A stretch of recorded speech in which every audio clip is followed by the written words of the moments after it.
months, and all he had to show was 3 dog-eared letters and 2 very expensive long-distance phone calls. True, when school had ended and she'd returned to Wisconsin and he to Pennsylvania, she had sworn to maintain a certain fidelity. She would date occasionally, but merely as amusement. She would remain faithful. But lately, Waldo had begun to worry. He had trouble sleeping at night, and when he did, he had horrible dreams. He lay awake at night, tossing and turning underneath his quilted protector, tears welling in his eyes as he pictured Marcia, her sworn vows overcome by liquor and the smooth swimming of some Neanderthal, finally submitting to the final caresses of sexual oblivion. It was more than the human mind could bear. Visions of Marcia's faithlessness haunted him. Daytime fantasies of sexual abandon permeated his thoughts. And the thing was, they wouldn't understand how she really was. He, Waldo, alone understood this. He had intuitively grasped every nook and cranny of her psyche. He made her smile. She needed him when he wasn't there.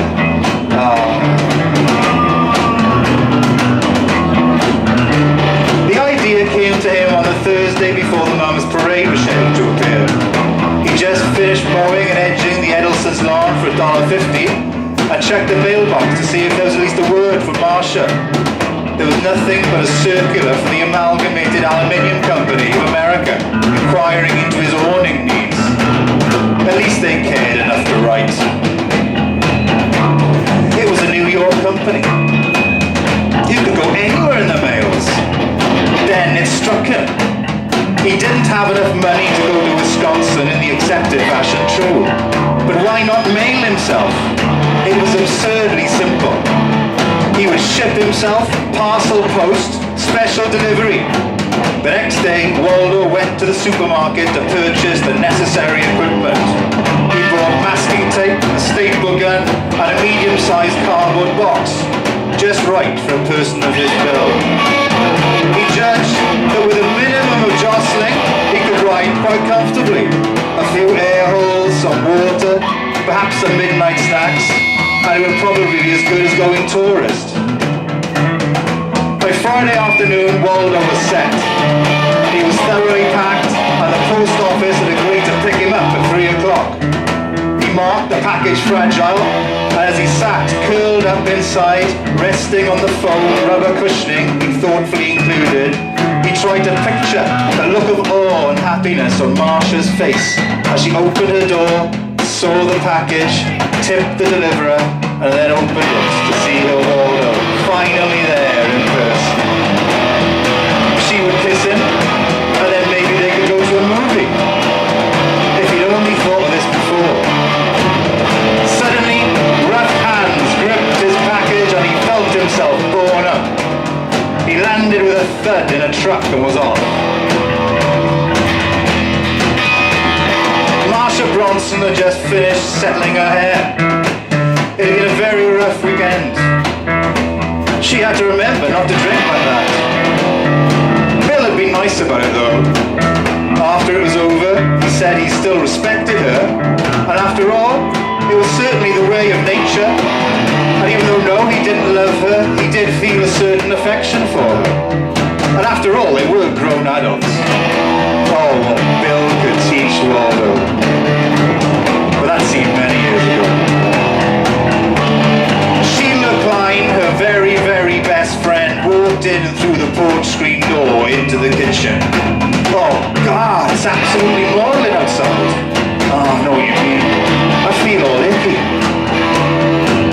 Marcia tightened the belt on her cotton robe with a silk outer edge.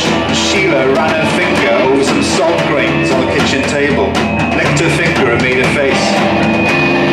I'm supposed to be taking these salt pills, but wrinkling her nose, they make me feel like throwing up. Marcia started to pat herself under the chin, an exercise she'd seen on television. God, don't even talk about that. She got up from the table, went to the sink where she picked up a bottle of pink and blue vitamins. Want one? Supposed to to be better than steak, and then attempted to touch her knees. I don't think I'll ever have a daiquiri again.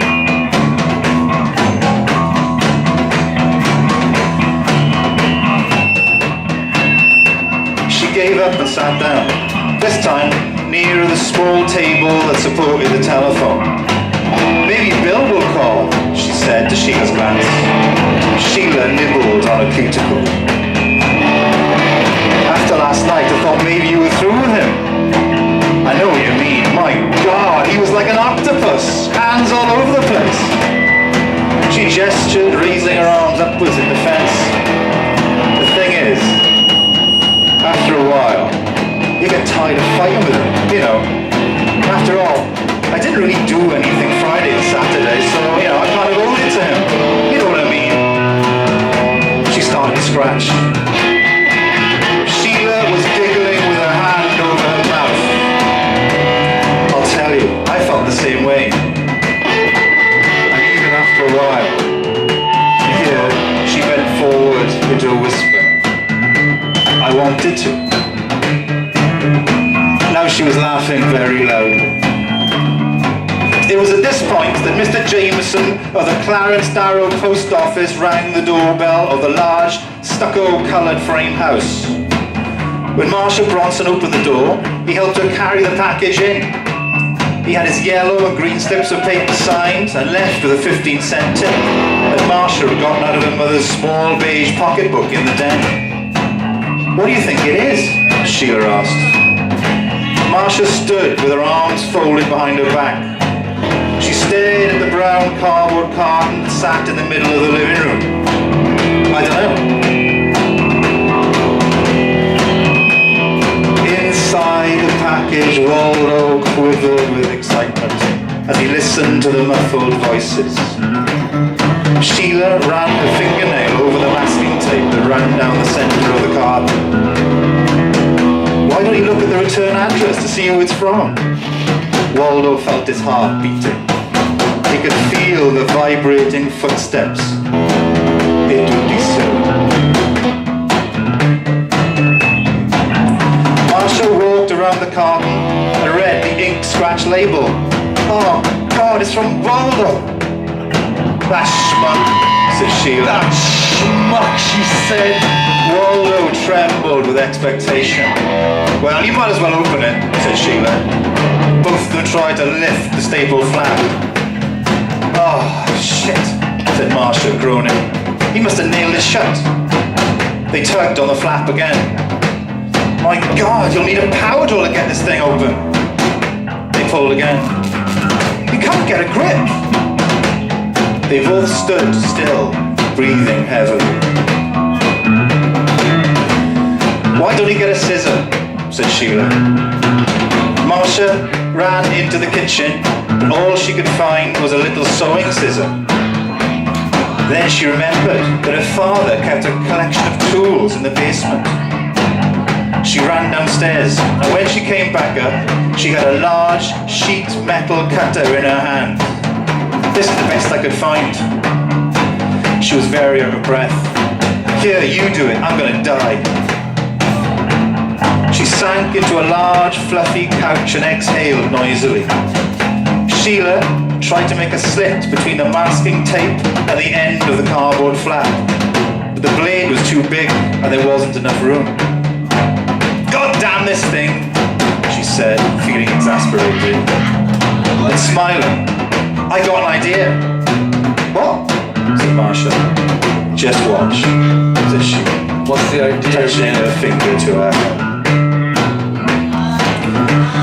Inside the package, Waldo was so transfixed with excitement that he could barely breathe. His skin felt prickly from the heat, and he could feel his heart beating in his throat. It would be soon. Sheila stood quite upright and walked around to the other side of the package. And she sat down to her knees, grasped the cutter by both handles, took a deep breath, and plunged the long blade right through the middle of the package, through the masking tape, through the cardboard, through the cushioning, and good! Right through through the centre of Waldo Jeffers' head, which split slightly and caused little rhythmic arcs of red to pulsate gently in the morning sun.